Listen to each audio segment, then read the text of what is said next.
Acum că a venit iarna atât de repede, trebuie să ne îndreptăm atenția de la aere condiționate de acum 2 săptămâni la încălzitoare. Și dacă vorbim de rulote, autorulote, răspunsul evident când vine vorba de încălzire este diesel sau gaz. Dar dacă ești într-un camping și ai curentul inclus în preț sau vrei ceva suplimentar, o să vă arăt pe mai multe videouri niște variante electrice. Și astăzi o să începem cu poate cel mai mic încălzitor electric, dar care chiar face treabă. Îl găsiți în linkul din bio pe ăsta. Este un încălzitor de 600 de W. Zice aici capacitate maximă 30 de metri cubi. Hai să vedem ce avem aici.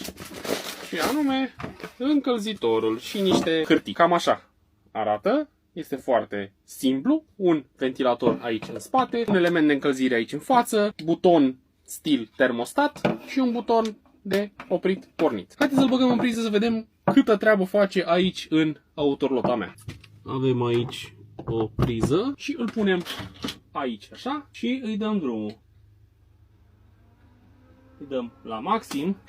Să vedem ce știe să facă. Îl las un pic 5-10 minute și revin cu concluzii. Foarte interesant asta, micu. Nu o să poți să ții autorolota la o temperatură normală în satul lui Moș Crăciun, dar ca ceva suplimentar este absolut senzațional, iar dacă ești într-un camping și nu bate vântul și nu e nicio temperatură extremă, foarte posibil să scapi doar cu ăsta. Cu cât îl pui mai jos, cu atât mai bine, cu cât e mai izolată autorolota ta sau rulota ta, cu atât mai bine. Cred că nu se așteaptă nimeni ca ăsta să fie elementul de încălzire principal dintr-o autorulotă, dar să știți că pentru dimensiunea lui și pentru puterea pe care o are, face căldură chiar bine. Îl găsiți ca pe restul produselor în linkul din bio.